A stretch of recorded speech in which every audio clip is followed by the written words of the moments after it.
Morning students, welcome to my online class. Today we shall read from class 12th, chapter 6, Poets and Pancakes, third part. तो इससे पहले हम आज शुरुआत करें, मैं थोड़ा सा रिकैप कर लेते हैं पिछले पिछले एपिसोड का। यहाँ तक हमने पढ़ा था कि किस तरह से जेमिनी स्टूडियो के लोग भी, जो बड़े बड़े बॉस लोग थे, एस बासान जैसे आदमी लोग भी, उन लोग भी साम्यवाद के विरुद्ध में थे, एंटी कम्युनिज्म थे। और उसी परिवेश में हम यहाँ आगे देखते हैं फिर से और एक घटना घटती है। When Frank Bushman's moral rearmament army, some 200 strong visitors Madras sometimes in 1952, तो जो वेन फ्रैंक बुशमैन्स, इसको आपको अच्छी तरह से याद करना पड़ेगा। फ्रैंक बुशमैन्स ये जो थे फाउंडर थे, संस्थापक थे मॉरल रीआर्मामेंट आर्मी का। मॉरल रीआर्मामेंट आर्मी, आपको ऐसा लग रहा होगा ये आर्मी शब्द सुन करके क्योंकि सेना की टुकड़ी थी इस तरह से, लेकिन इसमें उस तरह की सेना की टुकड़ी की कोई बात नहीं है। यहाँ आर्मी मतलब यहाँ सीधे सीधे मतलब एक संगठन था, उनका एक दल था, और अपने दल बल के साथ वे लगभग इसमें संख्या थी 200 स्ट्रॉन्ग विजिटेड, मतलब इसमें 200 लोगों का एक दल था। विजिटेड मद्रास, तो उन लोग मद्रास आए समटाइम्स 1952, 1952 में। They could not have found a warmer host in India than the Gemini Studios. तो यहाँ पर एक शब्द जो गौर करने वाली है वो है वार्मर होस्ट। होस्ट का अर्थ होता है मेजबानी करना, अतिथि सत्कार करना। वार्मर, वार्मर मतलब जोर शोर के साथ, नए जोश के साथ उनका स्वागत करना, उसको कहा जाता है वार्मर होस्ट। तो ये जो 200 लोगों का जो दल आया था, जिमिनी स्टूडियो के सिवाय उनको इतना गर्मजोशी के स्वागत कहीं नहीं मिला। केवल जिमिनी स्टूडियो में ही इनका जोरदार स्वागत, मतलब उतना जोर शोर से स्वागत हो सकता था। Someone called the group an international circus. तो इनको पता नहीं था वास्तव में ये लोग कौन थे, तो उनमें से किसी ने कहा कि ये इंटरनेशनल सर्कस है। इंटरनेशनल मतलब अंतरराष्ट्रीय सर्कस के ग्रुप है। तो आपको पता है सर्कस मतलब जो भी गांव में करतब दिखाते हैं उनका ये ग्रुप है, उन्होंने कहा।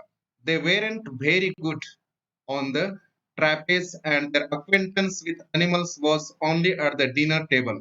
तो लेखक हमको भाई यहाँ ये बता रहे हैं they weren't very good, उन लोग उतना अच्छे नहीं थे on the trapeze। trapeze का अर्थ होता है जो कि तरकीब दिखाना झूला में। तो जिस तरह से झूला झूल करके एक झूले से दूसरे झूले में उन लोग तरकीब दिखाते हैं सर्कस में, उसी को कहा जाता है ट्रेपेज। एंड देयर अक्वेंटेंस, और उनकी जो पहचान थी, मतलब जो सर्कस इत्यादि में जो लोग काम करते हैं उनके जो लगाव रहता है जानवरों से वो बहुत अधिक रहता है, क्योंकि उसी के माध्यम से वो बहुत सारा तरकीब दिखाते हैं। तो उनका जो जानवर से जो मतलब पहचान था, या तो जो उनके साथ उनका जो जानवरों के साथ जो पहचान था वो बहुत कम था, विद लगाव था वो बहुत कम था। With animals was only at the dinner table. तो यहाँ पर लेखक इस तरह से मजाक करते हुए हमको कह रहे हैं कि मतलब उनका जानवरों से कोई भी लगाव नहीं था, उनका लगाव बस इतना था कि डिनर टेबल में जहाँ पर भोजन खा करके भोजन बैठ करके वहां पर भोजन करते हैं, वहां तक केवल था। कहने का अर्थ है उन लोग जब उनको सर्व किया जाता था मीट के रूप में, मांस के रूप में सर्व किया जाता था, बस उतना ही मतलब जानवरों का उनसे लगाव था। But they presented two plays in most professional manner। लेकिन उन्होंने जो प्रस्तुति दी, presented प्रस्तुति दी, two plays दो नाटक उन्होंने प्रस्तुति दी was in a most professional manner, जो कि बहुत ही मतलब सराहनीय था, बहुत अच्छी तरीके से उन्होंने प्रस्तुति दी थी। और उन नाटक का नाम था जोथाम वैली। पहला तो था Jotham valley and the forgotten factor, इनको आपको याद करना पड़ेगा। जोथाम वैली और द फॉरगॉटन फैक्टर, ये दो नाटक उन्होंने प्रस्तुत किया था। Ran several ran several shows in Madras, तो मद्रास के कई क्षेत्रों में बहुत लंबे समय तक उसको उन्होंने मंचन किया था। And along with the other citizens of the city, the Gemini family of 600 so the player over and over again. तो और भी जो दूसरे नागरिक लोग थे मद्रास में, और भी जो दूसरे नागरिक लोग थे, अदर सिटीजन्स मतलब दूसरे नागरिक थे ऑफ द सिटी, शहर के, उनके साथ में जेमिनी परिवार के भी, जो कि सबको मिलाकर के 6 लोग, 600 परिवार होते हैं, 600 लोग, कर्मचारी लोग कार्य करते हैं जेमिनी स्टूडियो में। 600 का इनका कर्मचारियों की संख्या होती है, उनकी इतनी भारी संख्या, इतनी भारी संख्या। इन लोग भी उन बाकी नागरिकों के साथ इनको बार-बार देखे थे। इन्हें ये जो 2 नाटक प्रस्तुति दी गई थी, इसको उन्होंने बार-बार देखा था। The message of the plays were usually plain and simple homilies.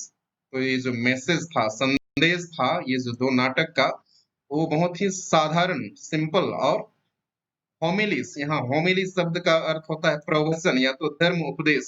मतलब ये नैतिक उपदेश पर आधारित था। ये जो 2 नाटक था उसका जो संदेश था नैतिकता पर आधारित था।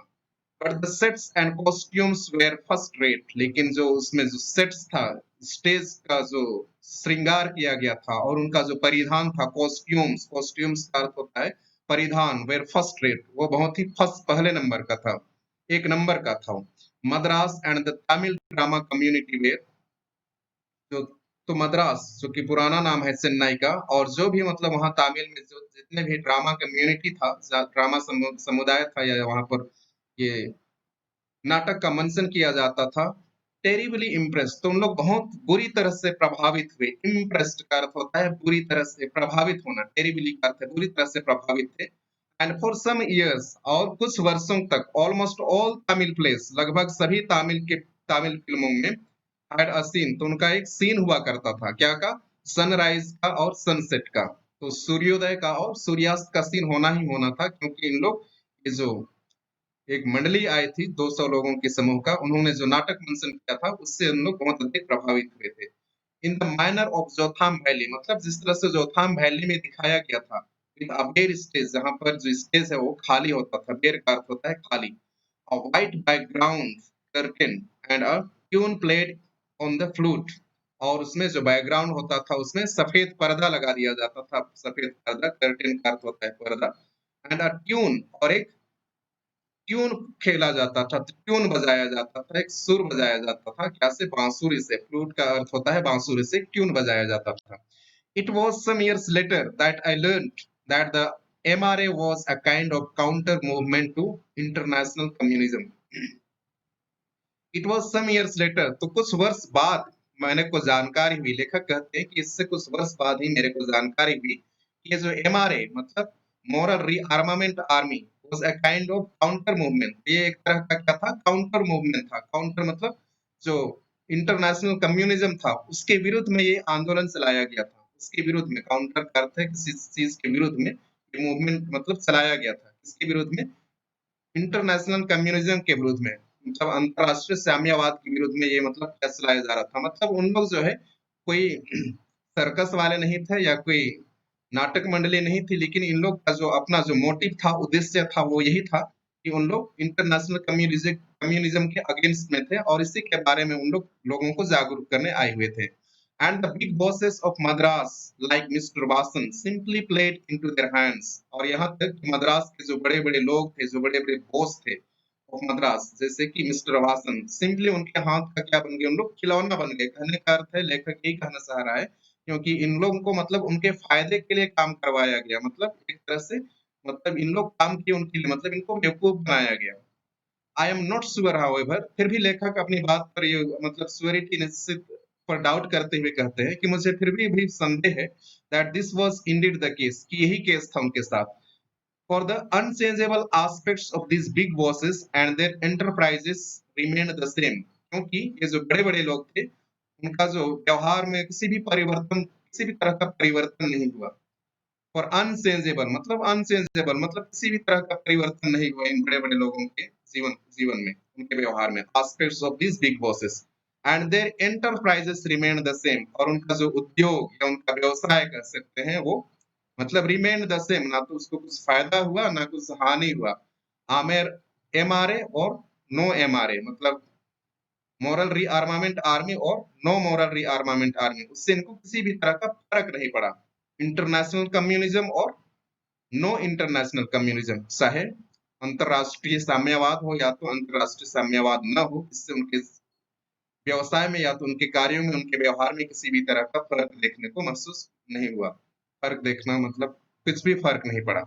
The staff of Gemini Studios had a nice time hosting 200 people of all hues and sizes. तो यहाँ लेखक फिर से कह रहे हैं कि द स्टाफ, जो जेमिनी स्टूडियो का स्टाफ था, उन लोग बहुत आनंद ले रहे थे, उनको मजा आ रहा था इनका अतिथि सत्कार करते हुए लगभग लोग जो 200 की संख्या में वहां पर थे, जो भी अलग-अलग रंग के थे, चाहे वो गोरा हो या काला हो और अलग-अलग साइज के छोटे-बड़े सभी का मतलब मेहमान नवाजी करते हुए, उनका अतिथि सत्कार करते हुए उनको बहुत मजा आ रहा था और ये लगभग एटलीस्ट 20 नेशनैलिटीज़ लगभग 20 देशों से यहाँ पर प्रतिनिधि उपस्थित थे। It was such a change from the usual collection of crowd players. तो यहाँ पर एक चेंज देखा जा सकता था, परिवर्तन देखा जा सकता था, जैसे कि प्रायः जो कि भूमिका निभानी होती थी भीड़ की, उन लोग आया करते थे पहले और उन पर किस तरह से उन लोग इंतज़ार करते थे अपनी बारी का, ताकि जो ऑफिस बॉय है, वो उनके चेहरे पर कुछ मेकअप पोत दे, उस तरह का इंतज़ार करते थे। लेकिन अभी उसमें बहुत ज़्यादा क्या था, परिवर्तन देखने को मिला इन द मेकअप डिपार्टमेंट में। तो श्रृंगार प्रसाधन में या तो श्रृंगार का जो कमरा था, उसमें बहुत अभी अंतर देखने को मिल रहा था। A few months later, the telephone lines of the big bosses of Madras buzzed, and once again we at Gemini Studios cleared a whole shooting stage to welcome another visitor. तो few months later, तो कुछ महीने बाद ही the telephone lines of the big bosses of Madras buzzed, तो जो बड़े-बड़े लोग थे मद्रास में, जो बिग बॉसेस थे, उनका जो टेलीफोन लाइन है फिर से वो घनघनाने लगा, बज्ड मतलब घनघनाने लगा, बजने लगा। एंड वंस अगेन फिर से दोबारा और एक बार वी हम लोग और जिमिनी स्टूडियोज में हम लोगों को खाली करना पड़ा, क्लियर्ड मतलब खाली करना पड़ा, हॉल शूटिंग स्टेज जो भी शूटिंग के लिए हमने अरेंज किया था उसको खाली करना पड़ा, टू वेलकम अनदर विजिटर, क्या करने के लिए, दूसरे आगंतुक का स्वागत करने के लिए, अनदर विजिटर मतलब दूसरे आगंतुक का स्वागत करने के लिए फिर से हम लोगों को स्टेज को खाली करना पड़ा। All they said was that he was a poet from England, और उसके बारे में जो भी कहा जा रहा था, यही कहा जा रहा था कि वो एक क्या था, कवि था। कहाँ से? इंग्लैंड से वो कवि था। The only poets from England and simple Gemini staff knew or heard of were Wordsworth and Tennyson। तो यहाँ लेखक यही बता रहे हैं कि जिमिनी स्टूडियो में जो कि सिंपल से सिंपल या तो ऐसा ही साधारण व्यक्ति जो कि वर्ड बॉय या तो ऑफिस बॉय हुआ करता था या क्लर्क हुआ करता था, साधारण लोग मतलब जो बहुत अधिक फेमस थे इंग्लैंड में, जो कवि बहुत अधिक फेमस थे अपनी रचना और अपनी लेख के कारण, उन्हीं का नाम उन लोग साधारण लोग सुने थे, जैसे कि वर्ड्सवर्थ का नाम उन लोग जानते थे एंड टेनिसन टेनिसन का नाम जानते थे। द मोर लिटरेट वंस, और थोड़ा सा पढ़े लिखे लोग, इससे थोड़ा सा अधिक जो कि जेमिनी स्टूडियो में जो पढ़े लिखे लोग थे, वंस नहीं उन लोग जानते थे कीट्स के बारे में, शेली के बारे में, बैरन के बारे में, और इससे अधिक नहीं जानते थे। एंड वन और two might have faintly come to know, और उनमें से एक या दो मुश्किल से, फेंटली मतलब मुश्किल से, उन लोग इलियट का नाम उन लोग सुने थे। तो ये सभी जो कवि हम लोग कवि का नाम हमने पढ़ा, ये सभी कहाँ से थे? इंग्लैंड से थे, जो कि अपनी रचना और कृति के कारण हम लोग फेमस हुए थे। Who was the poet visiting the Gemini studio now? तो इनके बीच में एक मतलब वार्तालाप होता है कि ये कवि कौन है अभी जो कि जेमिनी स्टूडियो में अभी आ रहा है। क्या इनमें से तो कोई नहीं है, इन कवियों में से तो कोई नहीं है जिनको हम जानते हैं। तो इस तरह का बात उनके बीच में फैलती है। He is not a poet, he is an editor. तो वह कोई कवि नहीं है, लेकिन वो कौन था? एक संपादक था। एडिटर मतलब संपादक था। ये यहाँ पर ये शब्द editor. That's why the boss is giving him a big reception. तो यहाँ पर ये इन्वर्टेड कॉमा में लिया गया है, मतलब किसी ने कहा कि वो तो कवि नहीं है, वो क्या है? एक संपादक है, और इसीलिए हमारा जो बॉस है वह इतना जोर शोर से उसको बहुत बड़ा क्या दे रहा है? रिसेप्शन दे रहा है। भासन was also the editor of the popular Tamil weekly Ananda विकतन। तो यहाँ पर कवि लेखक और जोड़ते हुए कहते हैं कि वासन भी क्या था? एक एडिटर था। कौन सा का? एक फेमस प्रसिद्ध, पॉपुलर मतलब प्रसिद्ध तमिल पत्रिका थी आनंदा विकातन। आनंदा विकातन उसके भी संपादक थे, और इसलिए शायद वो भी संपादक है और ये भी संपादक है, इसलिए दोनों का जो स्वभाव है वो मिलता जुलता है, और इसी कारण से उनको इतना अधिक मतलब गर्मजोशी के साथ स्वागत या रिसेप्शन दिया जा रहा है, ऐसा लेखक कहते हैं। He wasn't the editor of any of the known names of British publication in Madras। तो वह जितना भी जो प्रसिद्ध मद्रास में प्रसिद्ध ब्रिटिश पब्लिकेशन था या तो ब्रिटिश प्रकाशन था, उसमें से मतलब ये उसमें से तो ये नहीं था। ब्रिटिश मद्रास में जितना भी ब्रिटिश पब्लिकेशन था, उसमें का एडिटर नहीं था in Madras. That is those known at Gemini studios, मतलब जहां जहां तक जिमिनी स्टूडियो के कर्मचारी या तो वहां के काम करने वाले लोग जानते थे कि मद्रास में जो ब्रिटिश पब्लिकेशन है, उसमें का तो एडिटर नहीं था, मतलब उनको नहीं तो जानकारी हो जाती। Since the top man of the Hindu were taking the initiative. यहाँ पर अपना बात को कंफर्म करने के लिए लेखक फिर से कहते हैं, क्योंकि ये पहल जो लिया जा रहा था या उस व्यक्ति को बुलाया जा रहा था, किनके द्वारा बुलाया जा रहा था, उन बड़े-बड़े लोगों के द्वारा बुलाया जा रहा था, जो कि हिंदू न्यूज़पेपर के उन लोग क्या थे, बोस थे। उनके द्वारा ये कार्यक्रम आयोजित किया जा रहा था, उनकी पहल से ऐसा करवाया जा रहा था। द सरमाइज़ वाज़, सरमाइज़ यहाँ नया शब्द आया, सरमाइज़ का अर्थ है गेस करना। तो लोग यही गेस कर रहे थे, यही कल्पना कर रहे थे, was that the poet was the editor of daily, कि वो भी क्या है, डेली समाचार पत्र का क्या हो सकता है, वो भी एक संपादक था, ऐसा हम लोग मान रहे थे। या तो इस तरह की मतलब विचार फैला हुआ था जेमिनी स्टूडियो में भी। But not from the Manchester guardian और द लंदन टाइम्स, लेकिन ये भी उसका एडिटर नहीं था, उसका संपादक नहीं था, किसका, द मैनचेस्टर गार्जियन और द लंदन टाइम्स, जो कि मतलब उस समय पर वहां पर मद्रास में प्रसिद्ध था। That was all that even the most well informed among us new. तो इतना ही हम लोगों के पास जितना भी अधिक जानकारी था ब्रिटिश पब्लिकेशन के बारे में, तो इतना ही हम लोग जानते थे कि ये जो दो मैगजीन है या जो दो न्यूज़पेपर है, द मैनचेस्टर गार्जियन और द लंदन टाइम्स, इनके तो ये संपादक नहीं थे। एट लास्ट अब समय आ गया है, तो इसके बारे में लेखक बता रहे हैं। अराउंड 4 इन द आफ्टरनून, तो 4 बजे लगभग आफ्टरनून को, द पोएट, और पुस्तक में फिर से लिखा हुआ है द एडिटर, क्योंकि उसके बारे में अभी तक जानकारी नहीं है कि वो कवि है कि एक संपादक है, और इसलिए उसको टोंट करते हुए लेखक यही कह रहे हैं कि पुस्तक में उसको एडिटर, वो पोएट या तो हम एडिटर भी कहें, वो अराइव, वो पहुंचा। He was a tall man, वह बहुत लंबा व्यक्ति था, वेरी इंग्लिश, और दिखने में भी बहुत अंग्रेज लग रहा था, वेरी सीरियस, और तो बहुत वो गंभीर व्यक्ति था, and of course very unknown to all of us, और साथ ही साथ हम लोग से तो वह अजनबी था ही, क्योंकि हम में से कोई उसको नहीं पहचानते थे। Battling with half a dozen pedestal fans on the shooting stage, तो यहाँ पर संघर्ष करते हुए, बैटलिंग, बैटलिंग का अर्थ है संघर्ष करते हुए, आधा दर्जन पेडिस्टल फैंस, पेडिस्टल फैंस मतलब जिसका जिसका स्टैंड है, जो पंखा का स्टैंड है, उसको लगा दिया गया था जहां पर शूटिंग होती है उस स्टेज में।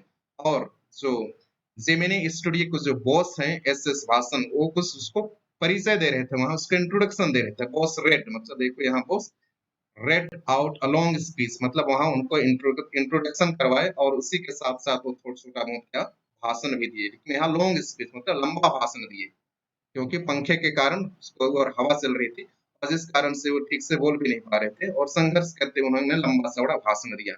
इट वॉज ऑब्वियस, तो ये तो स्पष्ट था, ऑब्वियस का अर्थ स्पष्ट था, that he too knew precious little about the poet और द एडिटर, क्योंकि बॉस को भी उसके बारे में बहुत ही कम नॉलेज था, बहुत ही कम जानकारी था कि वो एक कवि था या तो एक संपादक था।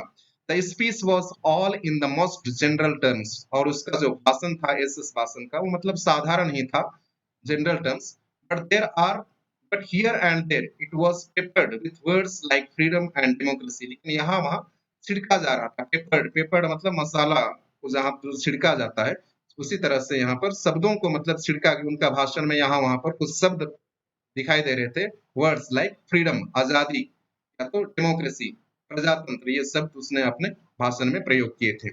देन द पोएट स्पोक, और इसके पश्चात बॉस के इस बात करने के बाद में पोएट की बारी आता है, वो स्टेज में जाते हैं और वो अपना भाषण देते हैं। पोएट स्पोक मतलब वो अपना भाषण देते हैं। He couldn't have addressed a more dazed and silent audience, तो वो इतने अधिक लोगों को तो संबोधित नहीं कर सकते थे, ऐसे लोगों को संबोधित नहीं कर सकते थे। एड्रेस, एड्रेस का अर्थ है संबोधित करना है, मतलब ये ऐसे लोगों को संबोधित नहीं कर सकते। मोर डेज्ड, डेज्ड का अर्थ है जो भौचक्का था, जिसको मतलब क्या रिएक्ट करना समझ में नहीं आ रहा था, मतलब इसको इस तरह से समझ सकते हैं कि अगर पोएट जो है वो कोई मजाक कर रहा था, तो लोग हंसने के बजाय कुछ भी रिएक्ट नहीं कर रहे थे, या तो जहाँ गंभीर होना था वहां लोग गंभीर नहीं हो रहे थे, मतलब उनको समझ में नहीं आ रहा था, ये जो श्रोता लोग थे उनको। एंड साइलेंट ऑडियंस, और इन लोग बहुत ही शांत थे और किसी भी तरह की प्रतिक्रिया नहीं दे रहे थे, तेज मतलब किसी भी तरह की प्रतिक्रिया नहीं दे रहे थे, तो इनको भाषण देना मतलब उसको बहुत कठिन हो रहा था। No one knew what he was talking, कोई नहीं जानता था कि वो क्या के बारे में बात कर रहा है, ही वाज टॉकिंग अबाउट मतलब क्या चीज के बारे में बात कर रहा है। एंड हिज एक्सेंट, और उसका जो लहजा था, defeated any attempt to understand what he was saying, तो उसका लहजा ही ऐसा था, अमेरिकन एक्सेंट, क्योंकि लोग समझने का प्रयास भी कर रहे थे, लेकिन उसके लहजे से नहीं समझ पा रहे थे कि वास्तव में वो क्या बोल रहा था। The whole thing lasted about an hour, पूरा चीज लगभग 1 घंटा तक चला उसका भाषण। Then the poet left and we all dispersed in utter bafflement. और इस तरह इसके बाद में जो कवि था वो चला गया। एंड वी ऑल डिस्पर्स, और हम लोग भी इधर उधर चले गए। इन अटर बैफलमेंट, अटर बैफलमेंट मतलब चकरा गए, क्योंकि हम लोग को कुछ भी समझ में नहीं आया। हम लोगों की स्थिति ऐसी थी मानो किम कर्तव्य विमूढ़, मतलब क्या करें क्या ना करें, ऐसी स्थिति थी हमारी। What are we doing? तो हम लोग डिस्कस करने लगे कि हम लोग क्या कर रहे हैं। What is an English poet doing in a film studio? और ये अंग्रेज कवि इस फिल्म स्टूडियो में ये क्या कर रहा है? विच मेक्स तमिल फिल्म, जहां पर तमिल फिल्मों को बनाया जाता है। For the simplest sort of people, बहुत ही साधारण गरीब बच्चों, गरीब लोगों के लिए या तो साधारण लोगों के लिए यहाँ पर तमिल फिल्मों का निर्माण किया जाता है। People whose lives least afforded afforded them the possibility of cultivating a taste for English poetry। जहाँ पर लोगों का जीवन मतलब इस तरह का था कि उन लोगों के पास उतना अधिक पर्याप्त पैसा भी नहीं था कि उन लोग अपनी रुचि जगा सकें। Possibility of cultivating a taste मतलब रुचि जगा सकें क्या में? इंग्लिश पोएट्री पर, अंग्रेजी साहित्य पर अपना रुचि लगा सके। तो उन लोगों के बीच में ये क्या कर रहा है? उनका मतलब इतना इस तरह का मतलब उन लोग अपना रुचि भी नहीं जगा सकते, उन लोग अपना अफोर्ड भी नहीं कर सकते। The poet looked pretty baffled too. तो मजे की बात तो यहाँ ये है कि जो कवि था जो यहाँ पर भाषण दे रहा था, वो भी मतलब उसको भी समझ में नहीं आ रहा था, वो भी भौचक्का हो गया था, वो भी चकरा गया था। For he too must have felt, क्योंकि उसको भी ये एहसास या अनुभव हो गया था। द शियर इनग्रुइटी, शियर इनग्रुइटी, शियर मतलब एकदम से, इनग्रुइटी, इनग्रुइटी मतलब जो फिट नहीं था, सूट नहीं कर रहा था। इन shooting of his talk about the thrills and travels of an English poet, क्योंकि वो जो रोमांस था उसके भाषण में, और जो परिश्रम या तो जो पीड़ा थी, ट्रेवल्स का अर्थ है पीड़ा थी, और जो रोमांस था उसके भाषण में एक इंग्लिश कवि के रूप में, वो मतलब सूट नहीं कर रहा था इन लोगों को, इन सुनने वालों को। His visit remained an unexplained mystery, और इस तरह से उसका जो यहाँ आना था वो एक मतलब मिस्ट्री, रहस्य बन करके रह गया, एक पहेली बन करके रह गया, अनएक्सप्लेन्ड, जिसको कि वर्णन नहीं किया जा सकता है। The great prose writers of the world may not admit it। यहाँ लेखक एक दूसरे बात की चर्चा करते हैं। तो जहाँ ग्रेट प्रोज राइटर्स, जो महान प्रोज राइटर लोग हैं, जो स्टोरी राइटिंग करते हैं, प्रोज करते हैं स्टोरी राइटिंग, जो कहानी लिखते हैं, ऑफ द वर्ल्ड, दुनिया के जितने भी महान कहानी लेखक हैं, उन लोग शायद इस बात को स्वीकार न करें, नॉट एडमिट इट मतलब इस बात को स्वीकार न करें। But my conviction grows stronger day after day, लेकिन मेरा ये जो दृढ़ निश्चय है वो रोज दिन मजबूत होते जाता है।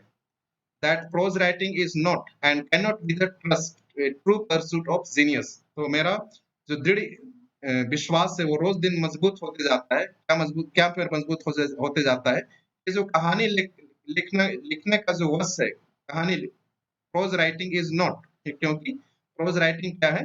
कैन नॉट बी, ये हो ही नहीं सकता, या व्यक्ति लिख ही नहीं सकता।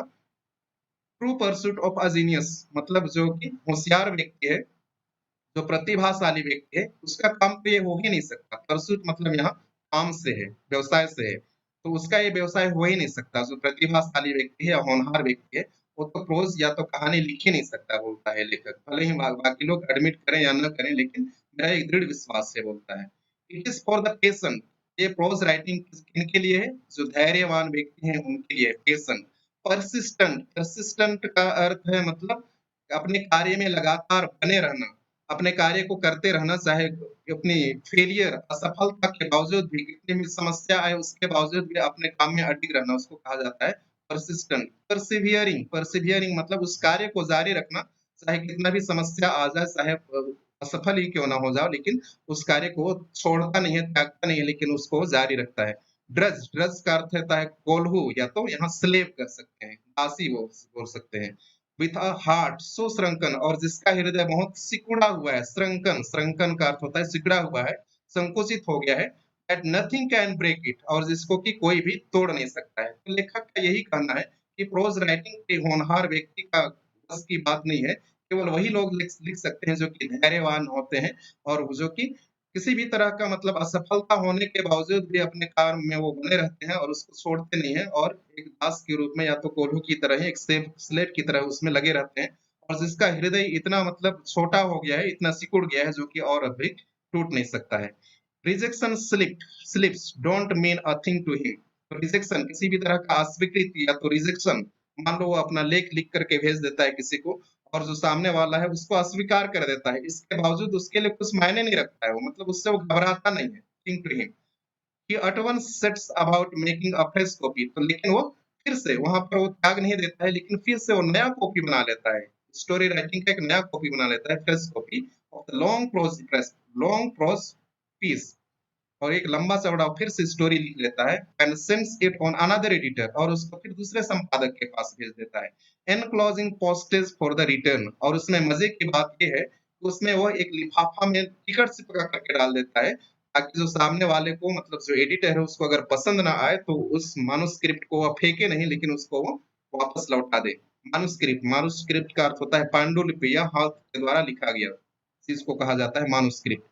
It was for such people, तो इन्हीं जैसे लोगों के लिए जो प्रोज राइटर होते हैं और मतलब किसी भी हालत को मतलब झेलने के लिए तैयार होते हैं, इन्हीं जैसे लोगों के लिए दैट द हिंदू, हिंदू क्या है, एक मतलब अग्रणी न्यूज़पेपर है जो कि बहुत फेमस था और आज की स्थिति में फेमस है, हैड पब्लिश्ड, प्रकाशित किया था, एनी अनाउंसमेंट, एक छोटा सा घोषणा वो प्रकाशित किया था, इन अ इनसिग्निफिकेंट कॉर्नर, एक महत्वहीन कोने में उन्होंने एक अनाउंसमेंट पब्लिश किया था ऑफ एन इम्पोर्टेंट पेज, और उस पेज में जहां पर लोग अधिक नजर नहीं दौड़ाते हैं, उस पेज में छपा हुआ था छोटा सा अ शॉर्ट स्टोरी कॉन्टेस्ट, एक छोटा सा कहानी प्रतियोगिता, शॉर्ट स्टोरी कॉन्टेस्ट, छोटा सा कहानी प्रतियोगिता, organised by a British periodical by the name the Encounter, तो ये आयोजित किया जा रहा किसके द्वारा, ब्रिटिश पीरियोडिकल के द्वारा। पीरियोडिकल का अर्थ है मतलब पत्रिका, जो कि 15 दिन के बाद में निकाला जाता है, इसको कहा जाता है पत्रिका, और अंग्रेजी में इसको मैगजीन कहते हैं, और जिसका नाम था क्या, एनकाउंटर, एनकाउंटर उस मैगजीन या पत्रिका का नाम था। तो इसके द्वारा ये मतलब एक कहानी प्रतियोगिता का आयोजन किया जा रहा था। Of course the encounter wasn't non commodity among the Gemini literati, तो ये लेखक बोलते हैं कि बिल्कुल ये जो एनकाउंटर एनकाउंटर जो था वो जिमिनी स्टूडियो के द्वारा कोई भी इस चीज को नहीं जानता था, ये पत्रिका के बारे में नहीं जानता था, इस चीज के बारे में नहीं जानता था। कमोडिटी, कमोडिटी का अर्थ है इस पत्रिका के बारे में नहीं जानता था। अमंग द जिमिनी लिटराटी, जिमिनी लिटराटी, लिटराटी का अर्थ होता है जो कि साहित्य के क्षेत्र में क्या रखता है, वो रुचि रखता है। I wanted to get an idea of the periodical before I sent a considerable sum in postage sending a manuscript. तो यहाँ लेखक यही बता रहे हैं कि मैं थोड़ा सा मतलब एक आइडिया जानना चाहता था इस पत्रिका के बारे में कि क्या है, कहाँ से प्रकाशित होता है, इससे पहले कि मैं मतलब पोस्टेज पर लंबा चौड़ा मतलब अधिक भारी मात्रा में पैसा खर्च करूं, उससे पहले मैं पता करना चाहता था किसके बारे में, ये पीरियोडिकल या ये पत्रिका कहाँ से मतलब निकलती है। तो उस समय में ये पोस्ट करने में भी भारी मात्रा में मतलब पैसा स्पेंड करना होता था, तो इसलिए लेखक कह रहे हैं कि इससे पहले कि मैं पैसा स्पेंड करूं, स्पेंड अ कंसिडरेबल सम, मतलब कुछ अमाउंट में स्पेंड करूं इन पोस्टेज सेंडिंग अ मैन्युस्क्रिप्ट, मतलब उसका जो पांडुलिपि था या तो हस्तलिखित जो कहानी था उसको भेजने से पहले ये पता करते हैं कि पीरियोडिकल के बारे में, पत्रकार पत्र ये पत्रिका के बारे में, तो इंग्लैंड, तो इसको कहाँ भेजना था लेखक को, इंग्लैंड भेजना था। इन दोज डेज, तो लेखक बता रहे हैं उन दिनों की बात, the British Council library had an entrance with no long winded sign boards and notices to make you feel you were sneaking into a forbidden area. तो उन दिनों की बात है जब ब्रिटिश काउंसिल लाइब्रेरी, पुस्तकालय, ब्रिटिश काउंसिल पुस्तकालय, had an entrance, उसका एक बहुत बड़ा प्रवेश द्वार होता था, with no winded sign boards, जहां पर विंडेड, विंडेड का अर्थ है हवा में लटकाया हुआ साइन बोर्ड, एंड नोटिसेस, तो ना तो वहां पर साइन बोर्ड हुआ करता था ना नोटिस हुआ करता था, क्योंकि जब भारत में ब्रिटिश लोग शासन करते थे तो उन लोग बड़ा बड़ा साइन बोर्ड लगा लेते थे, नो एंट्री फॉर इंडियंस, या तो डॉग्स और इंडियंस आर फॉरबिडन हियर, इस तरह का बड़ा बड़ा नोटिस लगा देते थे, लेकिन वहां पर इस तरह का मतलब नोटिस लगा हुआ नहीं था। टू मेक यू फील, ताकि तू आपको क्या एहसास कराया जा सके, you were an sneaking into a forbidden area, कि आप एक स्नेकिंग चुपचाप से घुसते जा रहे हो इनटू अ फोरबिडन एरिया, जो कि निषेध एरिया है, निषेध प्रतिबंधित क्षेत्र है, उधर आप घुस जा रहे हो, तो उसको मतलब एहसास कराने के लिए ऐसा कोई भी साइन बोर्ड लगा हुआ नहीं था।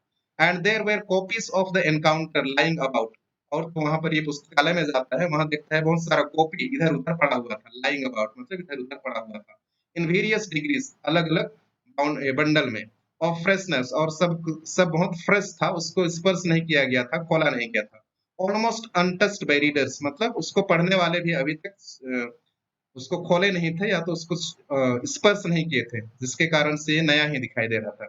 When I read the editor's name, और जब मैंने उस संपादक का नाम पढ़ा, I heard a bell ringing in my shrunken heart. मैंने सुना कि मेरे सिकुड़े हुए हृदय में, मेरे छोटे से हृदय में क्या बज रहा है, घंटी बजने लगी। It was the poet who had visited the Gemini studio. तो ये संपादक का नाम वही था, जो कि वही कवि था जो कि जेमिनी स्टूडियो में आया हुआ था कुछ वर्ष पहले।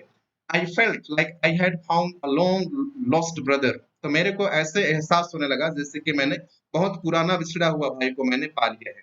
एंड आई सैंग, और मैंने गाना गाने लगा। एज आई सील्ड, जैसे ही मैंने सील करने लगा उस लिफाफा को, and wrote out his address, और उसका एड्रेस लिखने लगा। तो लेखक के मन में भी एक खुशी होने लगी, क्योंकि मैं अगर इसको मतलब इस एड्रेस में भेजूंगा, इस व्यक्ति के पास भेजूंगा, तो मेरा जो स्टोरी है वो उसको रिजेक्ट नहीं करेगा, स्वीकार कर लेगा। तो वो उस तरह का भी सोच रहा है।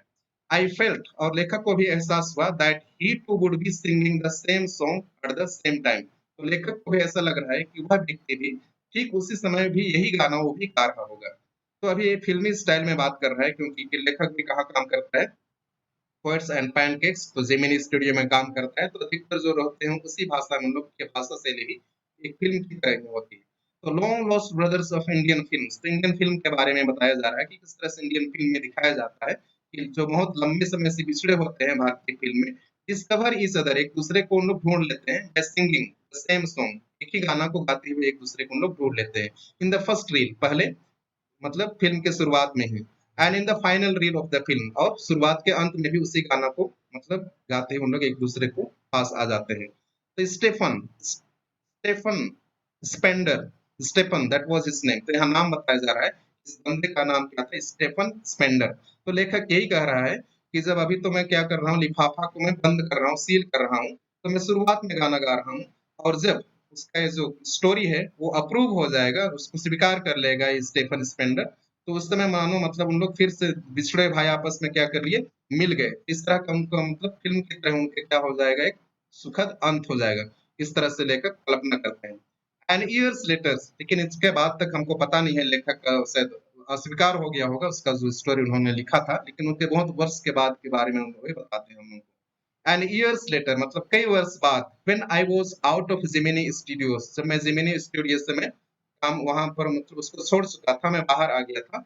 And I had much time, उस समय मेरे पास बहुत पर्याप्त समय हुआ करते थे, बट नॉट मच मनी, लेकिन मेरे पास पैसे पर्याप्त नहीं थे। Anything at a reduced price attracted my attention, और कहीं पर भी कुछ चीज अगर डिस्काउंट में मिल जाता था, सस्ता दाम में मिल जाता था, मेरा अटेंशन को अनायास ही आकर्षित कर लेता था, मेरा ध्यान आकर्षित कर लेता था। On the footpath in front of Madras mount road, तो इन लोग फुटपाथ में जा रहे थे, मतलब लेखक जा रहे थे कहाँ पर, in front of Madras mount road, Madras mount road में उन फुटपाथ पर यात्रा कर रहे थे पोस्ट ऑफिस के पास।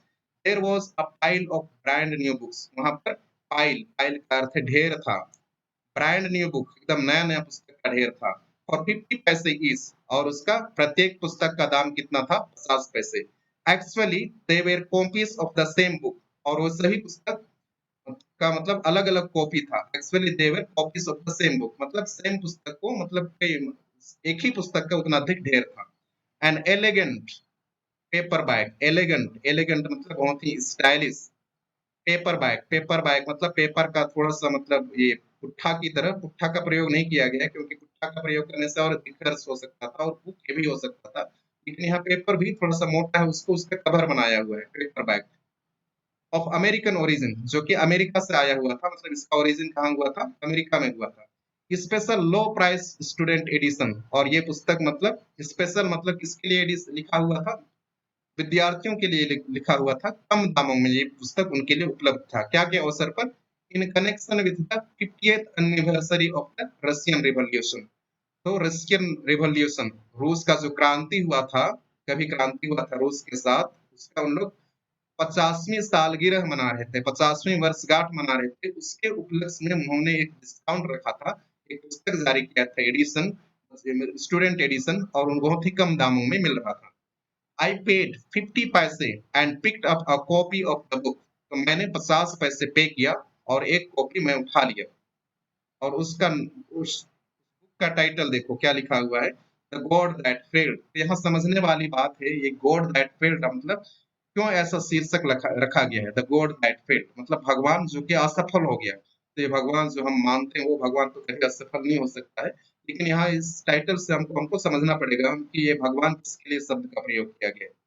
6 eminent men of letters in 6 separate essays described their journeys into communism। तो यहाँ पर बोला जा रहा है 6 eminent का अर्थ होता है बहुत ही फेमस लोग।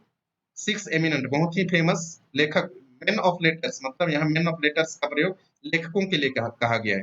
तो बहुत ही प्रसिद्ध लेखक, 6 प्रसिद्ध लेखक थे इन 6 सेपरेट एसेस, जो कि अलग अलग 6 निबंध लिखे हुए थे, डिस्क्राइब्ड वर्णन किए थे देयर जर्नीज अपनी यात्रा का इनटू कम्युनिज्म, कि किस तरह से उन्होंने साम्यवाद का फॉलोअर बन गए थे, कम्युनिज्म को उन लोग पसंद करते थे और उसमें उन लोग कम्युनिज्म का अनुसरण करने लगे थे और उसमें उन लोग चले गए थे।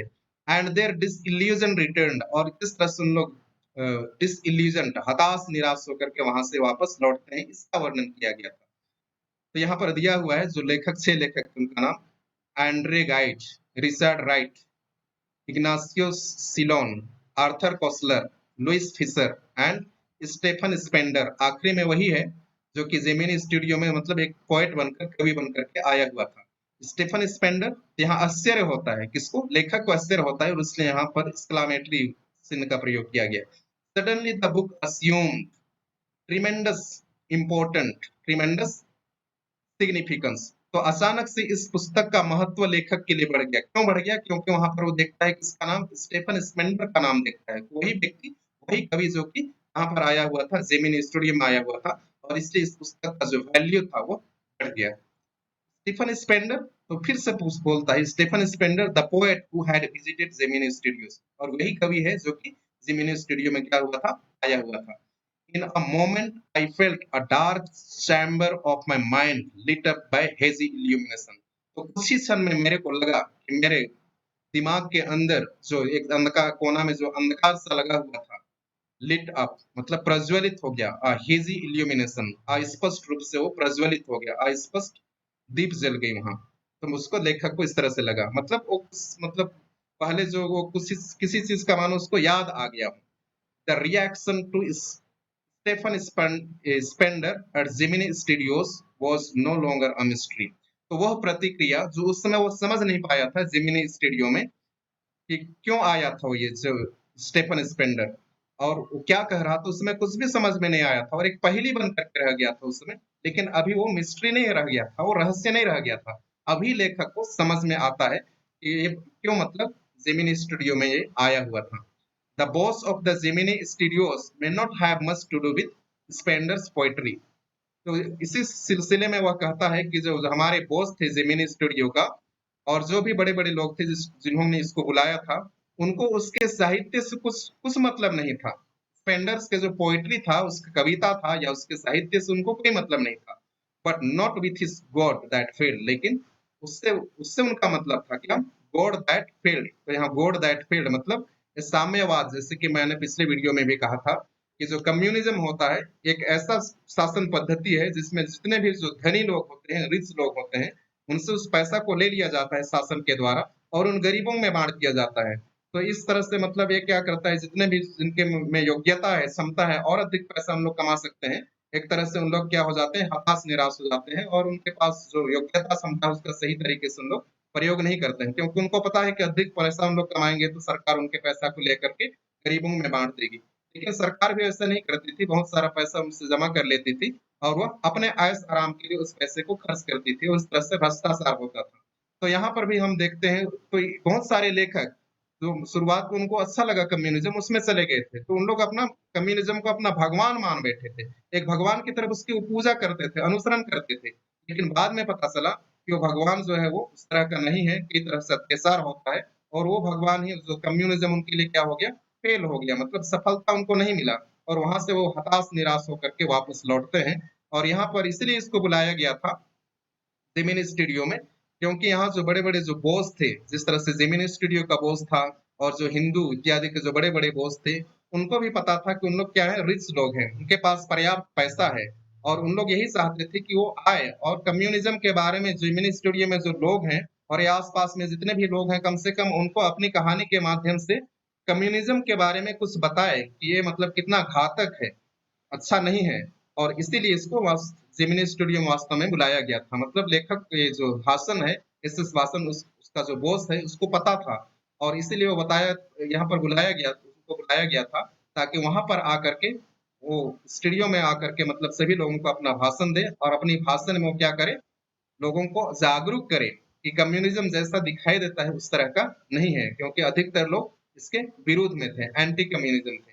तो इस तरह से ये जो पाठ था बहुत लंबा पाठ था, 3 चरणों में ये चीज़ पूरा हो गया है। तो हम आज इस पाठ को यहीं अंत करते हैं, अगले वीडियो में हम दूसरे पार्ट में हम मिलेंगे।